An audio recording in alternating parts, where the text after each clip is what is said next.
Joey, we didn't struggle giving you an education. So Ooh, here it comes. Man, washing your underwear in my shop. Walking around with a hole in his pants. Yeah, but With this job, you'll be able to put that dead-end gigging behind you. Wow, Lord these knows are harsh what words, you lady. What we see here is two forms of purpose colliding, which ironically might explain the conflict between generations. You see, Joe's mother can easily represent the survival stage of purpose, where meaning is tied to stability, it's tied to safety, and therefore predictability. So she probably has lived times when protection was most important, and without it, there would be no space for anything else. So paying bills, keeping her family safe, having a steady life might be the indicators that she's in alignment with her purpose. So of course, when she sees her grown-ass son bringing his underwear to her for washing and fixing, this kind of looks like a failure in her eyes. And so the clash happens when she also desires the same things for her son, without realizing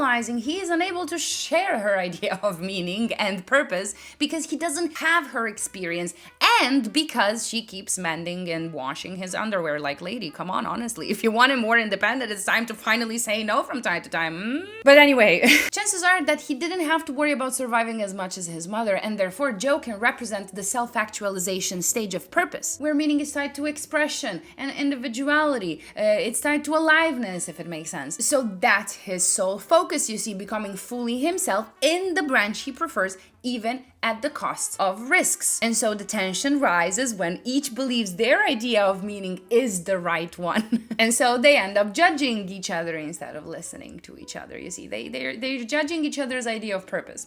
From a psychological point of view, this is a values conflict. This is how it's called. Each operates from a different motivational hierarchy, as shown in Maslow's hierarchy of needs. You see, the healthy opposite of this scene would be Joe learning from his mother that stability isn't the enemy, that he might want to update the way that he relates to this concept in a way that makes sense for him. And his mother could learn from Joe what it means to live outside of survival and let intrinsic motivation and passion take over from time to time. And I think this also ties to why community is crumbling nowadays. We don't learn from each other anymore. And what I mean with that is that we don't enter conversations with the intention of getting to know the other and ourselves anymore. Oftentimes, we socialize to either distract ourselves or to convince the other person of our own beliefs, and by doing so, we seek people that only validate us, people that only agree with us, and we call it protecting our peace, or at least many of us do. And so this is how we end up like Joe and his mother, trying to constantly prove to each other we're right without ever actually connecting. An advice I usually give in sessions to my clients is to look at Maslow's hierarchy of needs before an interaction with another person and